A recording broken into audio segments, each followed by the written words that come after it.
like. With a KBLA Talk 1580 editorial, I'm Dr. Nicordelai Corte.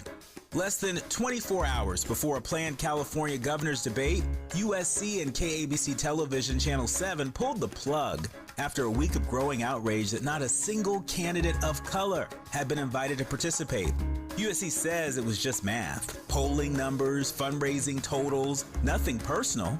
But here's the problem with that argument. Every one of the 6 candidates who made the cut was white, and every one of the candidates left out was not. At some point, the outcome is the message, regardless of the formula that produced it. The 4 excluded candidates, former U.S. Health Secretary Javier Becerra, former L.A. Mayor Antonio Villaraigosa, former State Controller Betty Yee, and State Superintendent Tony Thurmond, are not fringe figures. These are people who've won major statewide elections and served millions of Californians. Here's the deeper lesson. California is one of the most diverse states in the nation. Latino voters, Black voters, and Asian American voters don't just live here. We decide elections here. When the people organizing a debate about California's future build a stage that looks nothing like California, they're not just making a scheduling error, they're sending a signal about whose voice matters. Even some of the invited candidates called on USC to expand the field, ostensibly because they understood what was at stake. That said, it is worth noting that none of the invited candidates had the courage to stand in solidarity with people of color and bow out of participating in the debate. But we'll leave that alone for now. Canceling the debate was not a victory, it was damage control. The real lesson is that diversity cannot be an afterthought in the criteria. It has to be baked into the thinking from the very beginning. Voters of color are not a special interest. We are the electorate. With the KBLA Talk 1580 editorial, I'm Dr. Nicordelai Corte. As always, we welcome your feedback.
growing for my son on my time. Eve on her own cash, not what you bought her. He spin, you roll, that's what mommy taught her. So hardball is played, won't start today. Song after song I write so I get paid. Thought I wasn't following up with the second round. Now chicken swallow it up while I shove it down.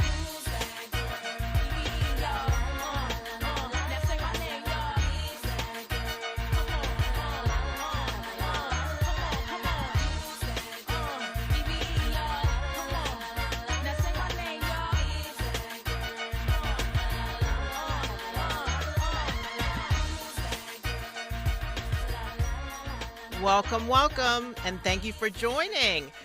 I am Raquel Graham, your host, and you are listening to Entrepreneuring with Raquel Graham, the show that talks about what it's really like to build a business from scratch. And I love our topic today because I'd love to ask all of our business owners listening, what would people say when they're describing your business? If they were to describe your business to a friend, have you ever thought about what they would say? And that is so important and something that I think because we have so much going on as business owners that we may not think about. And in today's world, especially in e-commerce, it matters so much because you have reviews online. And I know for me, I absolutely, especially when it comes to restaurants, I absolutely look at those reviews and I always zone in on the negative one. So if I see, that there are 10,000 5 stars, I want to go to the one to see what they're saying, why it's negative. And people buy trust, they buy perception, and it's really about how you make them feel. And with social media, like I said, it's real time. And I know as a business owner that you really want to manage the negativity, especially online, because it can sink you. And this is why this conversation matters today, because if you're building something or you're scaling, you have to be very intentional about your brand and how your story is told. And that's why our guest today, Dr. Shawna Charles, who is the founder and CEO of the Charles Communication Group, she is the expert. She helps organizations shape how they are seen, understood, and trusted. And especially in high-stakes situations where perceptions can make or break outcomes. Shawna Charles, Dr. Shawna Charles, welcome to Entrepreneuring. Thank you so much for having me. Of course. Today, and thank you for that intro. Oh, of course. She is the expert. You are the expert. Well, I am so intrigued by this field, but what I love that I see in your title is that you are a doctor. And psychology is, right? In psychology, yes. Mm-hmm. Right? And I think the two go so well together because when it comes to perception and trust and image, it's really important to understand how to sway folks, how to create an image of what they see, to engage them, to make them trust you. So let's start with, give us a little bit about your background. Sure. Yes, I am a proud Howard Bison. So I started my undergrad at Howard. I went on to do my master's degree. From my master's, I moved to California, and I was working for DirecTV at the time, and I was trying to decide what did I want to do next. I always knew that I wanted to work with people. And at that time, I was working as an executive assistant, and I figured, okay, I can't stay here. What do I want to do next? So that was when I pursued my PhD. I was a single mom. I was working. And so I needed something that worked for me. I always knew I liked to work with people, but what was I going to do with that? So I chose a degree in clinical psychology. So strategically, because there's organizational, there are other ways, but I wanted clinical because I wanted to work and understand people, how they think, how they tick, how they move, and their behavior. Now, where are you from? I'm from New York, born and raised New York. My daughter and I are the only one who are out west. The rest of my family's in the south and back east. My parents are back east. Okay. I'm from New York as well. Yes. What part of New York? My parents live in Rockland County. Okay. All right. I'm a Brooklyn girl. Well, my dad's business was on 57th between 11th and 12th for 50 years off the West Side Highway. Oh, my goodness. So what business is that? I have to know. Oh, I always used to walk that strip, 57th, to the West Side Highway. Oh, yeah. So he was a block, what would be that, a block west of CBS? Okay. So it was called Jamie's Foreign Car Service. Okay. Yes. Excellent. So when we come forward, we are going to talk about how you started your company.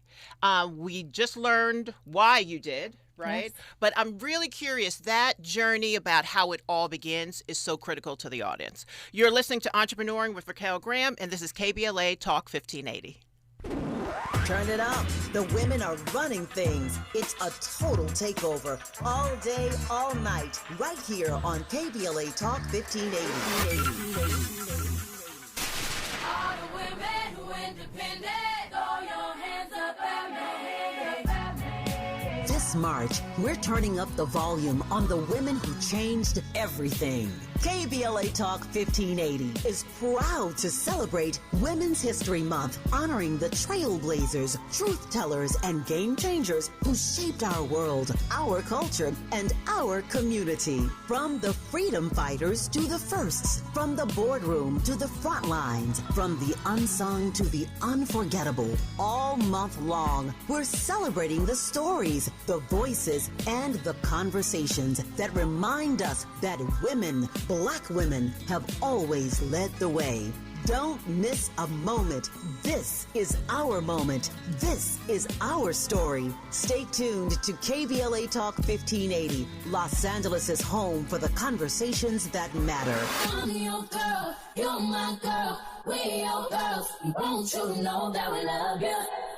Are you drowning in IRS tax debt? Angela was. She called Civic Tax Relief and saved over $80,000. Felicia was having health problems, got behind on her taxes, interest and penalties were adding up. She called Civic Tax Relief and saved over $15,000. Civic Tax Relief is a professional tax negotiation firm that can protect you from the IRS. If you're getting collection letters, call Civic Tax Relief for a free consultation. They will go to work helping you discover all the relief programs you may qualify for free. James owed the IRS $37,000. Civic Tax Relief represented him against the IRS, and by the time everything was completed, he did not owe the IRS anything. If you are in trouble with the IRS, call Civic Tax Relief for your free consultation now. 800-200-2257. 800-200-2257. Get a free consultation and real tax relief. Call 800-200-2257. 800-200-2257. At KBLA Talk 1580, we do more than just talk. Hello, Joe, you're up. Welcome. We're unapologetically progressive and we don't black down.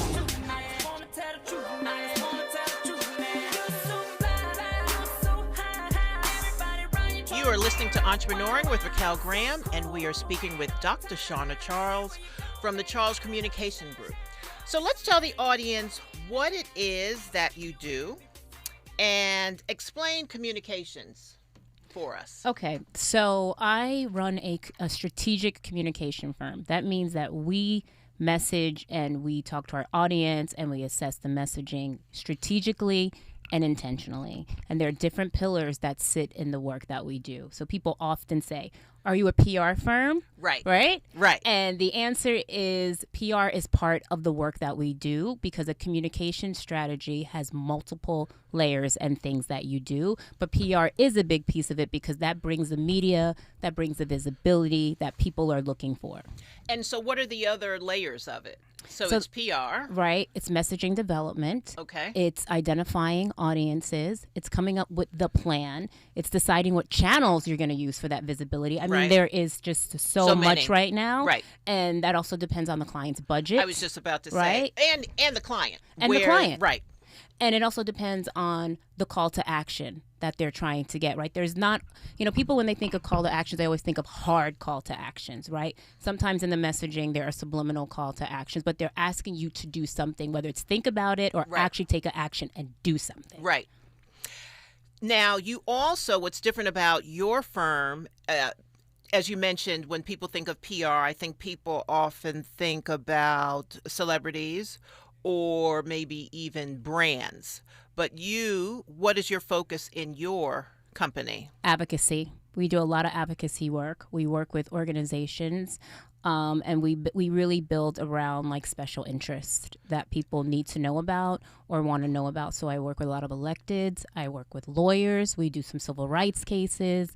So we really work in that space. Although I am tapping into the entertainment space a little bit more because I want to connect that to policy. And I think it's important when people have platforms. That's right. That they utilize them in the ways that they want to use them. Okay, that makes total sense. Now, how did we start your company?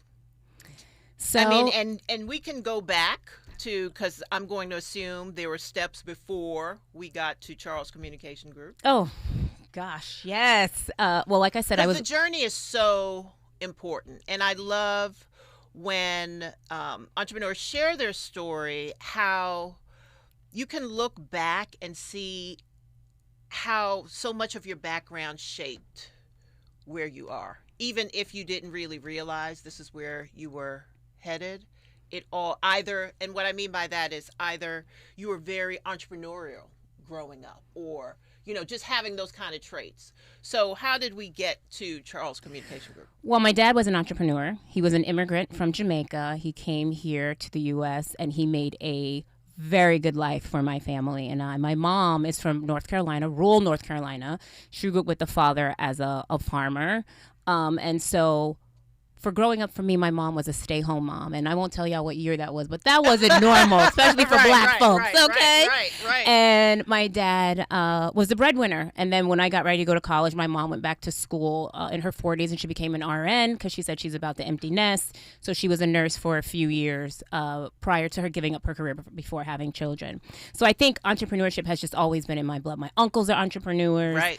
And so I've always seen that type of work. And then I also realized I don't really like to be bound by time and other people's decisions. But being a single mom early, I had to work. Like, I just needed a steady paycheck. I needed a steady income. Sure. I needed to do those things. But while I was working at DirecTV, I actually went for a couple jobs that at the time, I'm like, okay, I didn't get the job. But now looking back, I knew I was overqualified for the jobs. I knew there were some other things going on. And so DirecTV actually went into a merger. And they were merged with AT&T. And so at that point, I kind of sat at the crossroads. What year are we talking about, by the way? We're talking about 2017, 2018. Right, so yeah. At that point, I was like, what do I do? Do I stay? They gave me a couple of other options I could do, or do I go? So I decided to take the leap, and I left. And what did that look like? So what is the thought process that's going on to say, I'm going to take the leap, the finances behind it, the faith behind it, the maybe mentorship behind it, how your clarity of exactly what you were going to do? How does this all take shape? So, one, being that I'm a Capricorn and, we are very money driven, it was a tough decision. But I was picking self. Not only that, I had a daughter that was starting college. And so, wow. So, who also went to Howard, by the way. Oh, okay. Yes. So she's here with us in studio, by the way. Yes, she is. Shout out to Sarai Charles. They look like twins. I thought they were sisters when they arrived. No way that's mother and daughter.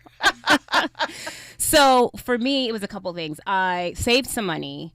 I have a little secret. California is one of those states that provides insurance if you go out on disability for a while. And at that point, I was stressed out. So that was a way to maintain. And then creativity, right? Well, you have to be. That's right. And then my budget was low. Like I had with my rent was kind of minimal. I was living in Beverly Hills. I found a great place, and so it wasn't like I had high cost that I was trying to cover all the. I was driving a Prius. It was like life was good. So I did it. I took a year off and I started to decide, like, what do I want to do? How do I want to do this? And that's where I started thinking I was going to executive coach.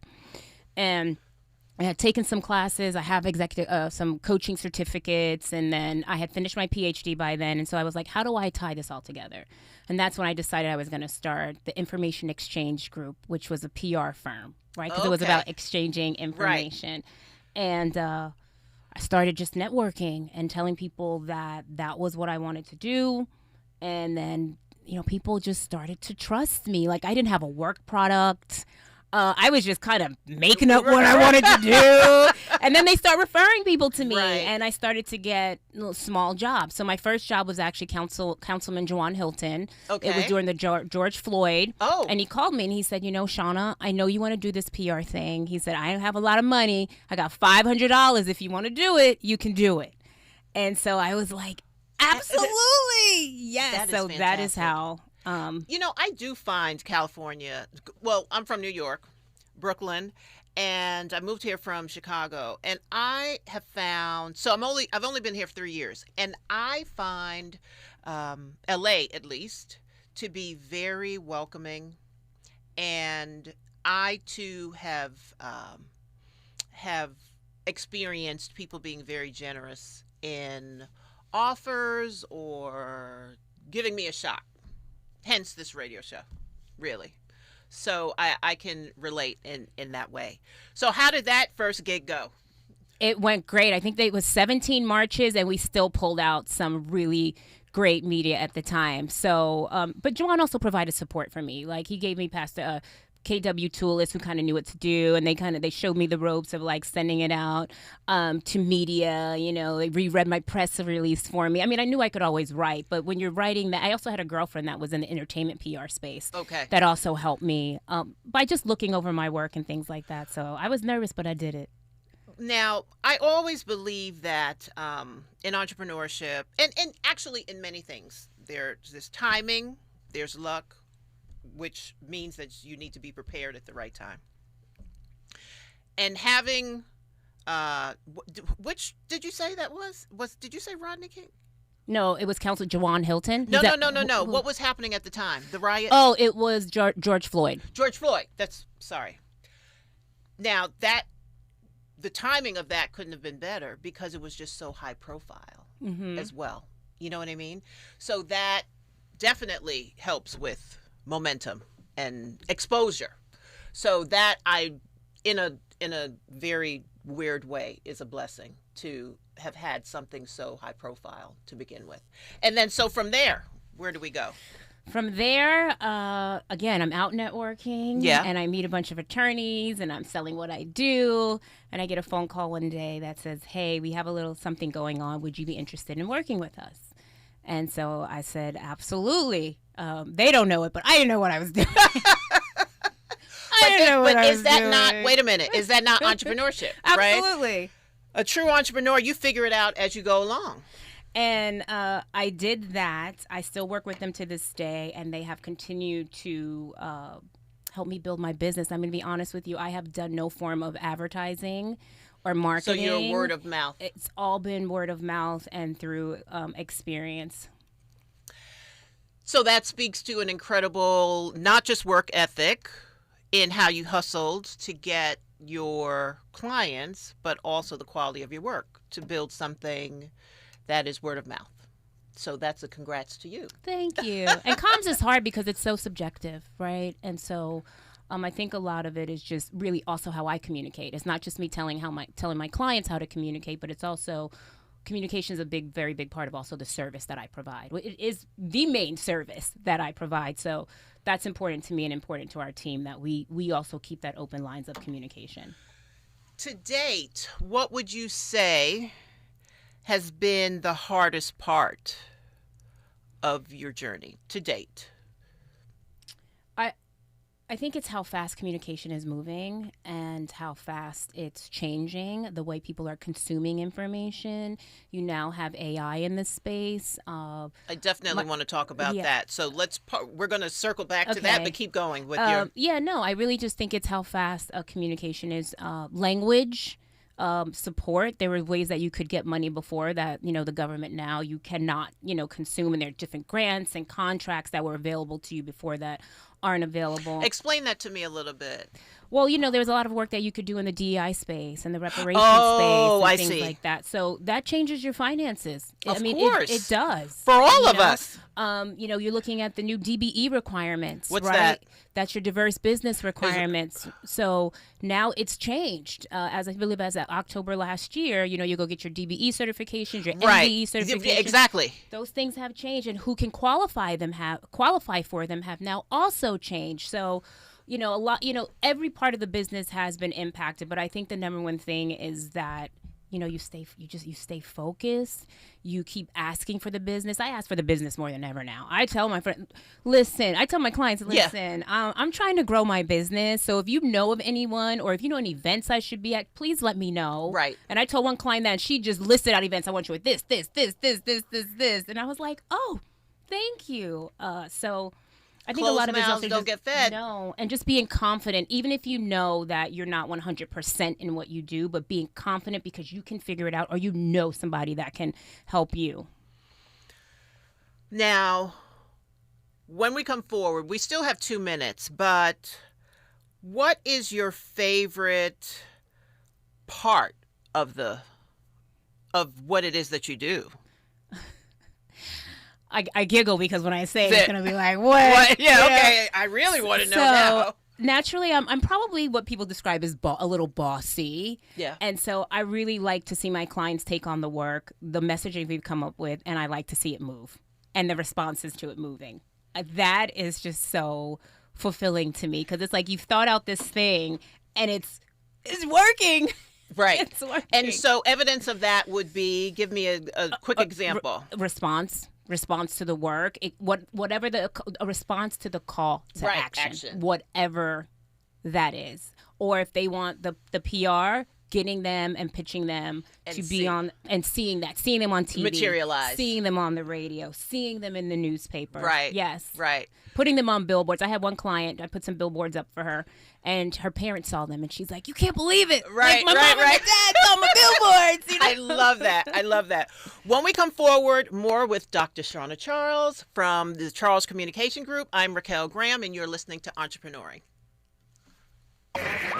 The women have the mic, and they're not giving it back. It's a total takeover, all day, all night. KBLA Talk 1580. I'm Amber Payton with BIN News Now. As a Homeland Security funding bill is resisted by the House, airport delays continue due to TSA staffing shortages. Travelers at LaGuardia are facing long lines as unpaid agents call out or quit. I mean, I'm a firm believer that the House and Senate shouldn't get paid. If there's one person in the government who's not getting paid, they shouldn't get paid. President Trump says he'll sign an emergency order to start paying TSA workers even without Congress. The Trump administration is investigating 3 medical schools, Stanford, Ohio State, and UC San Diego, for alleged race-based discrimination. Officials are demanding years of admissions data, including race and test scores, along with DEI-related records with a deadline of April 24th. And President Trump says Tiger Woods will not compete in the 2026 Masters despite recently returning to action. Woods, a 5-time Masters champion, just played in the TGL Finals earlier this month. Get BIN News Now on demand 24/7 on the iHeartRadio app. This is the KBLA Sports Minute with Ray Richardson. The Dodgers picked up where they left off last year, celebrating a monumental win. The 2-time World Series champions won their opening game for the 2026 season. The Dodgers beat Arizona 8-2 Thursday night at Dodger Stadium. 3 RBIs for catcher Will Smith, including a 2-run homer. Yoshinobu Yamamoto allowed only 2 runs in 6 innings to get the win. The Angels also won their opening day matchup 3-0 at Houston. The UCLA women's basketball team is back in action today in the NCAA tournament. They take on Big Ten Conference rival Minnesota in the Sweet 16. Today's game is a semifinal in the Sacramento Regional. The Bruins are 33-1 and have won 26 straight. Tip-off time today at 4:30. Live coverage on ESPN. The Lakers are at home tonight against Brooklyn. First home game for the Lakers in 2 weeks. The Clippers are at Indiana tonight. No debates, no speculation, just the info you need. That's your KBLA Sports Minute. I'm Ray Richardson on KBLA Talk 1580.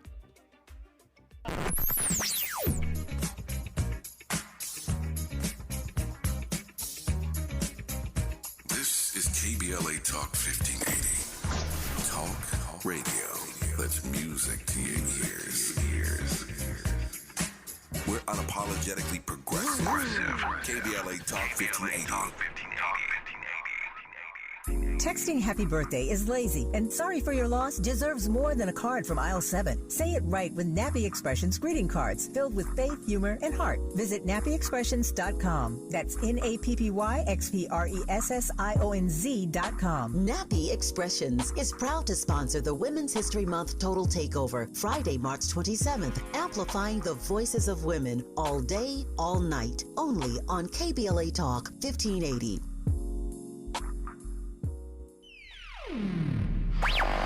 All I need is one mic. With a KBLA Talk 1580 editorial, I'm Dr. Nicordelai Corte. Less than 24 hours before a planned California governor's debate, USC and KABC Television Channel 7 pulled the plug after a week of growing outrage that not a single candidate of color had been invited to participate. USC says it was just math, polling numbers, fundraising totals, nothing personal. But here's the problem with that argument. Every one of the 6 candidates who made the cut was white, and every one of the candidates left out was not. At some point, the outcome is the message, regardless of the formula that produced it. The 4 excluded candidates, former U.S. Health Secretary Javier Becerra, former L.A. Mayor Antonio Villaraigosa, former State Controller Betty Yee, and State Superintendent Tony Thurmond, are not fringe figures. These are people who've won major statewide elections and served millions of Californians. Here's the deeper lesson. California is one of the most diverse states in the nation. Latino voters, Black voters, and Asian American voters don't just live here. We decide elections here. When the people organizing a debate about California's future build a stage that looks nothing like California, they're not just making a scheduling error, they're sending a signal about whose voice matters. Even some of the invited candidates called on USC to expand the field ostensibly because they understood what was at stake. That said, it is worth noting that none of the invited candidates had the courage to stand in solidarity with people of color and bow out of participating in the debate. But we'll leave that alone for now. Canceling the debate was not a victory, it was damage control. The real lesson is that diversity cannot be an afterthought in the criteria. It has to be baked into the thinking from the very beginning. Voters of color are not a special interest. We are the electorate. With the KBLA Talk 1580 editorial, I'm Dr. Nicordelai Corte. As always, we welcome your feedback.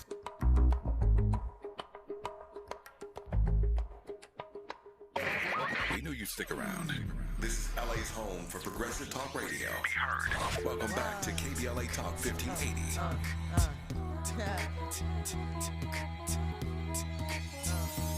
You're just too good to be true.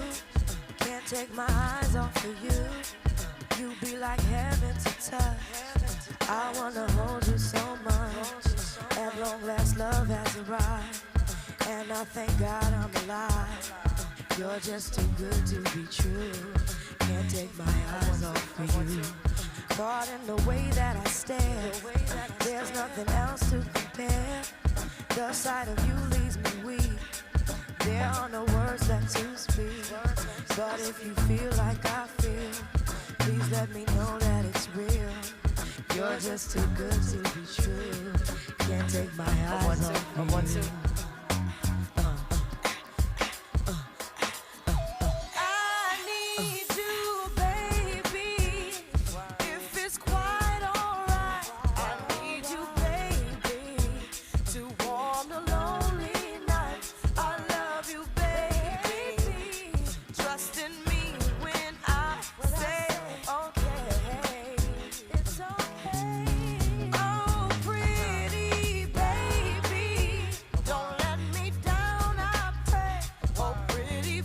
To Entrepreneuring. I'm your host, Raquel Graham, and we are speaking with Dr. Shawna Charles.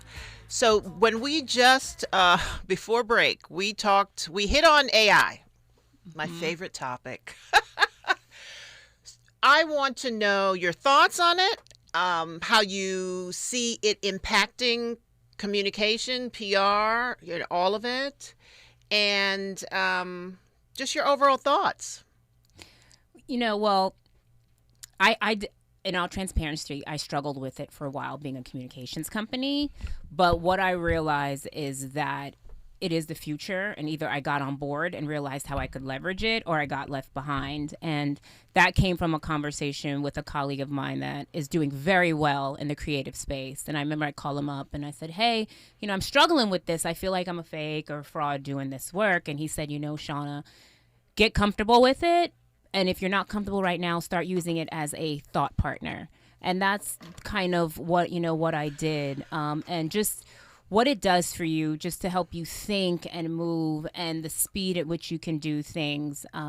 It's very helpful. I will say that comment is so true, in that you do feel as if you're cheating. Yeah.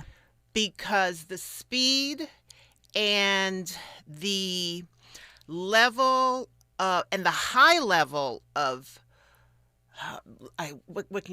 thought, partnership, thought, brainstorming that you get with I'm not going to say chat, but with AI is unthinkable. And if you're not using it, I do not see how you compete, for multiple reasons. Just the level of information that you can get. Now, not everything is accurate. And right. As you work with AI, you then begin to learn how to prompt it to get better, better in, better out. But what it can gather in 30 seconds it's just unreal. And so I will say that, yes, even as I use it, I definitely feel like I'm cheating, but I quickly get over it. I'm Brazilian. I bounce back quickly. I bounce back. The guilt dies quickly, because if you're not using it, here's the other issue. It's the speed. So if you're competing with someone about cranking out proposals, how do you compete using your own brain? Now, I do not think that you should use AI. It just spits out and then you hand it off. I do not. I think that is a no-no. First of all, you need to read it and put it in your language, in the way that you would, your tone, and, it doesn't always nail that. And some of the information may not be correct, but the head start is amazing.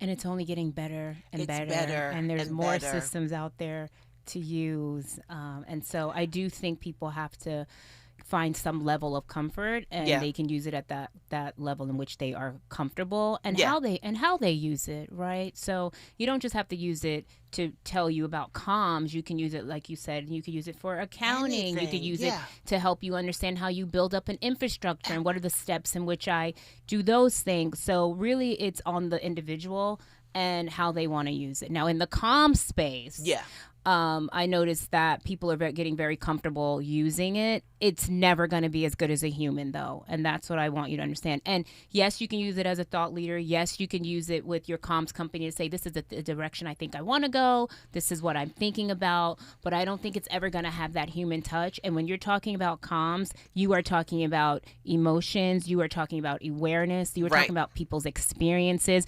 And I don't think AI can do that for you. I definitely see where it's a challenge as you explain that piece, because it's what it cannot give you are the nuances, right? And the nuances can be the make or break. Absolutely. And you got to think about it. Someone also has to deliver whatever's on that paper. And you have to think about that. So you have to think about, who is that person? What is that tone? Are they comfortable delivering that message? Are they delivering that message in a trusted way? Are they clear? Are they concise? So it might help you put something together, but there's still steps that have been taken to make it real and to make it where it's relatable and it sounds true, or it is true.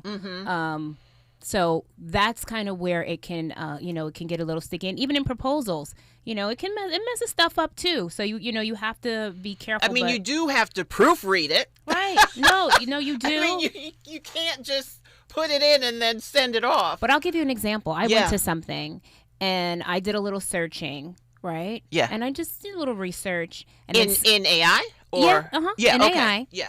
And then someone got up and did a speech, and I knew exactly where they got it from because it was so similar. Absolutely. Right? Yes. So just, the fact that we're both using it will give us some of the same stuff. Right. And that's another thing. I mean, words. That's and that's true. how I knew because I knew the words it gave me, and I was like, Yeah. when I looked this up, Yeah. this is what I got. So I knew that was what. Right. So those are the other places where you have to be careful, and especially in a comm space. So I don't tell people not to rely on it, but if you really have a goal, and this is a goal where you are investing in, think about how you use it. Yeah. It just shouldn't be the source. Now, for some small businesses and say affordability is an issue, maybe it starts out as the source, but the better you get and the bigger you get, at some point you have to transition that. Actually, what you just said, the reason why I'm laughing is because I'm thinking now, like literally just this minute, how hypocritical I am because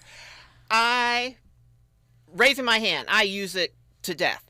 And it is true that if you really are using it, I can spot AI a mile away, right? So then I will have a thought like, oh man, you just put that in AI. Now I do the same thing. Now I do edit and I do, but I mean, I'm talking out of two sides out of my mouth because it's just the language I'm saying it gives you must use it, right? And then I'm saying, oh no, wait a minute now. But again, I think the number one thing to take away is that there is a way to use it. Right. Right? There's a way to leverage it. There's a way to help. There's a way to use it to help you be more efficient, more effective. Help you take some of your thoughts out, especially for people who live in their head, and put it down and have it help you start to frame some clarity. Yeah, I think that's the perfect, framing, because for me, writing, I can write the middle and the end. It's usually I get stuck in the beginning, like what that looks like, and that's where it helps me so much, right? It will help frame the beginning, and then I can reframe it. But that can take hours sometimes. I usually just have to skip to the middle to the end because the beginning is what counts so much, right? That's where you hook people or you. Yeah. So thanks for calling my own. I'm calling my own self out on. And I didn't even know. I'm just talking. So that makes That is really a great point and a light bulb moment for me. So I want to start with, let's say, how people or business owners should think about incorporating comms into their business. And I know we would all love to do it, but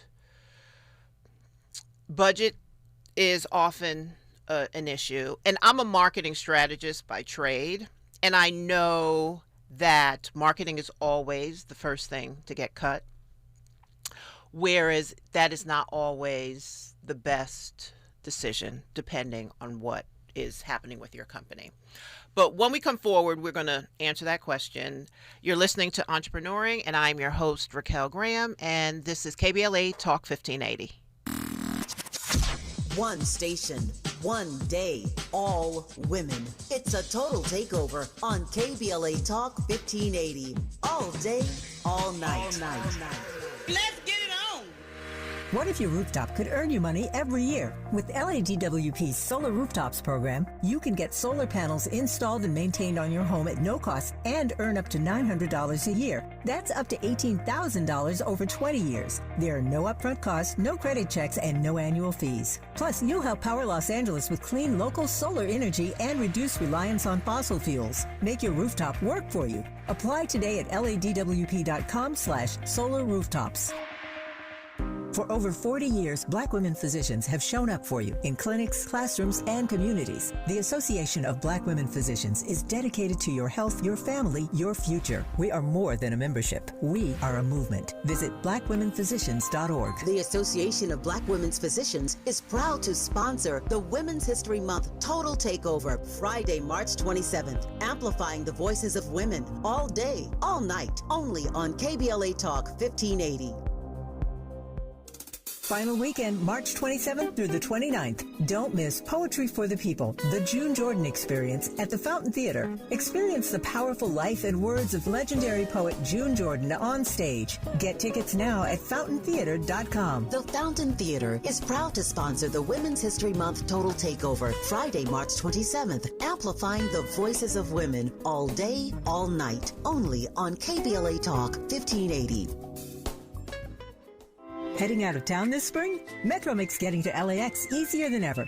Just take the C or K train lines to the new LAX Metro Transit Center. Then catch a free shuttle straight to your terminal. Easy, affordable, stress-free. Travel smart. Go Metro.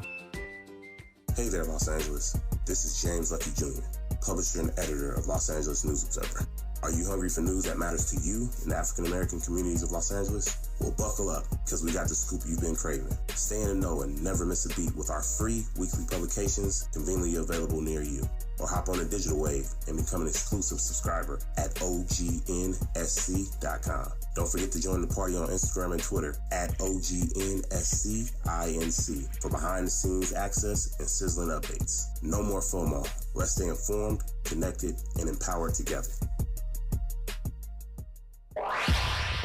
Follow the leader. KBLA Talk 1580. Follow the leader. If you're not following KBLA Talk 1580 on all of our socials, then you're missing out.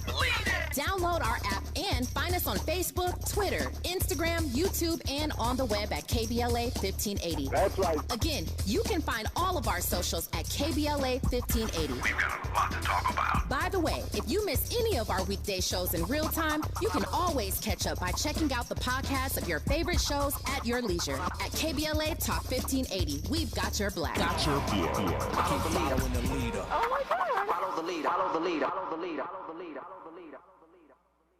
Texting happy birthday is lazy, and sorry for your loss deserves more than a card from aisle 7. Say it right with Nappy Expressions greeting cards filled with faith, humor, and heart. Visit nappyexpressions.com. That's NAPPYXPRESSIONZ.com. Nappy Expressions is proud to sponsor the Women's History Month Total Takeover, Friday, March 27th, amplifying the voices of women all day, all night, only on KBLA Talk 1580. This is KBLA Talk 1580, where hate loses and love wins. Yeah. Feelings so deep in my feelings. Notice they ain't really like me. Can't control my anxiety. Feeling like I'm touching the ceiling. When I'm with you, I can't breathe. Boy, you do something to me. Ooh, no, I'll never get over you until I find something new that get me high like you do.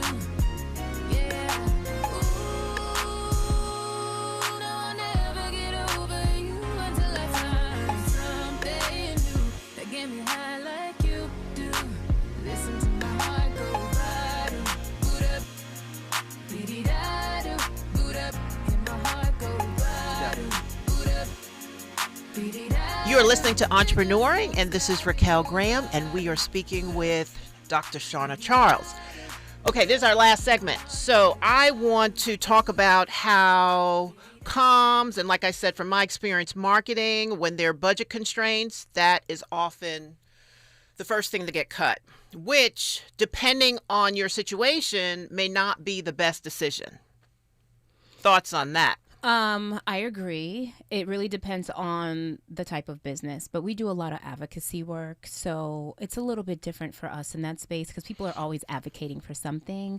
But when you're talking about a small business and say it's a product that they're talking about, or they're marketing, yes, that it often goes first. And now with AI, people are becoming more comfortable. They're feeling like that can do the job, and therefore thinking that they can save here, when really, if you're not strategic about it, it will end up hurting your business in the long run. So just consider that as people, as you decide to lead on AI. Now, if you're a small business and you're just getting started and you just don't have the funds, then yeah, you leverage it. But like I said previously, as you begin to grow, begin to think about how do you bring in someone that does comm strategy, or if you want to just do strictly PR, a PR firm, or someone that can do that work for you.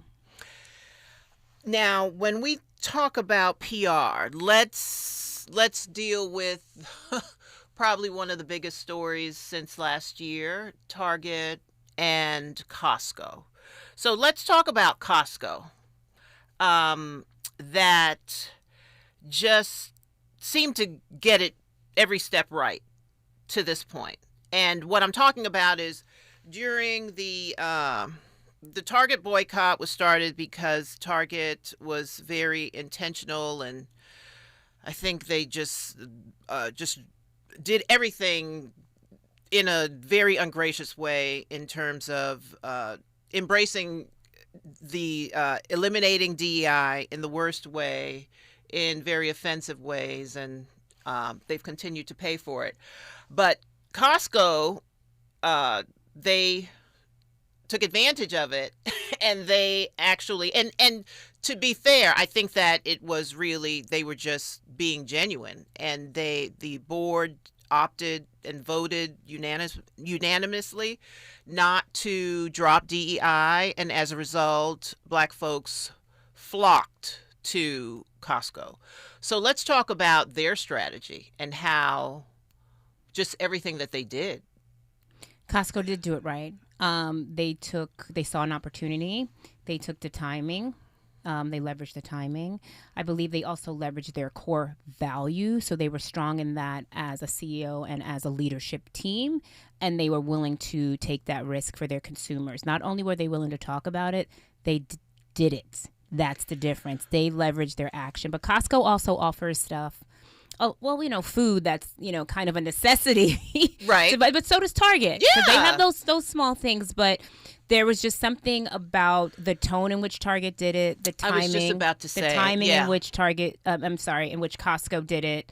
And it felt comfortable to people, and people trusted it. I'm so glad you said that, because it's actually coming to light now, what we're talking about in terms of nuance, whereas I didn't think about it then, but I'm definitely realizing it now. One of the things that I think they did so well was that they were able to deploy this strategy or embrace the DEI, but I never felt as if, I don't even know if I saw a lot of the messaging from them as much as I saw it from the community, right? And so what I mean by that is, I don't feel as if I'm sure in the back of their minds, they knew that they were taking advantage of, this situation. Like, now's the time to leap, even though it was genuine and supporting their core values. But I never felt as if they were tooting their own horn necessarily, or saying, look at us, see what we're doing. This is what they're doing, but this is what we're doing. I never felt that. I just felt like they were chugging along with what it is. They're just letting you know, this is how we're rolling, and that's it. Like, this is where we're just sticking to this. We support whatever else is going on. This is what we've always done and what we're going to continue to do, and business as usual. And that's who they are today. Yeah. Right? I think I saw, they've been doing like these food commercials. So the CEO of Burger King's been eating. Yeah. And Target did Costco did a hot dog one. And I didn't see that. Yeah, he did a hot dog one, and he's like, hot dogs will always be 99 cents. Right, Then he eats the whole hot dog, and the lady says to him, you want to do another take? And he's like, she's like, it was perfect. We don't have to do another take. So right. Yeah. they have, they actually respond, but it's how they respond, right? It's built into their core business. Yes. It's the nuance, the tone they have 1,000,000,000,000%. Yes. Correct. They do. And how they deliver it also is very important. And, it's still a risk for them also. So as much as it's an advantage, there's the other side of that. Right. Also, but I think it just makes the Costco experience even that much better. Yeah. You feel good about going there. And it ties into people's experiences, right? I'm sure Costco's membership also increased. Oh, it did. People, no. Now, I did see that stat. Yeah. It was through the roof. And because people were tied to the experience of what Costco was providing them. Right. They saw Costco's values in themselves, and they wanted to support that. But not only that, people were buying, the memberships for sure went up, and whether they were shopping there or not, it was a statement to support. That's right. Right. The same way Target felt it on the other side. Right. I was just about to say, we have 2 minutes. Let's just talk about maybe you can take it from any angle. I want to say, I don't even know if I want to say something that they could have done better, because their values in a short amount of time seem to have just done a 180, because they were so supportive and active in supporting Black entrepreneurs. And then, I mean, one of the most active, right? After when? After George. There you of go. Of course, right? There you go. and so I guess maybe they were true, because they follow the trend, or they follow, right? So George Floyd, then we support. New administration comes in, and we pull all don't the support. LGBTQ, pull all the DEI. But I mean, like, the next day, it is. So then it's really about who are you as a brand? They have to ask themselves that. They have to ask them. They have to ask themselves that. Who are they as a brand? And the same way Costco, you can see it in their actions, is the same way you can see it in Target actions. See, the thing about comms is you can say anything, and the beauty of comms is to influence and to have a call to action. But whatever that action is, it's just not on the consumer to act. It's on the brand, the company, Absolutely. The organization to also act. So you got to think of it twofold. Right. Yeah. Because to this, just to wrap this piece up, I mean, I still don't even know what their positioning is. It's just so flip-floppy. But their actions speak to. They may write and press release themselves to death about one thing, but their actions continue to confirm what it is that they support. But we are in our last 30 seconds. Just give our listeners one quick piece of advice in their business that you would like to share. Okay. A couple of things. Trust your gut. Yep.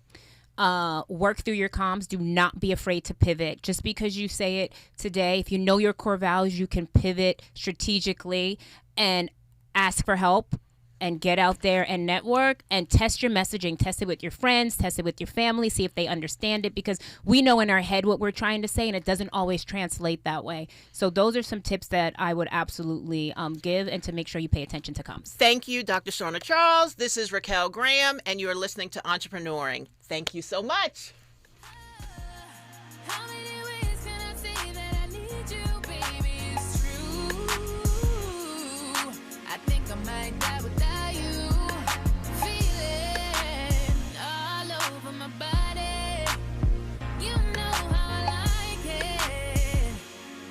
Gotta tell you what to do, yeah.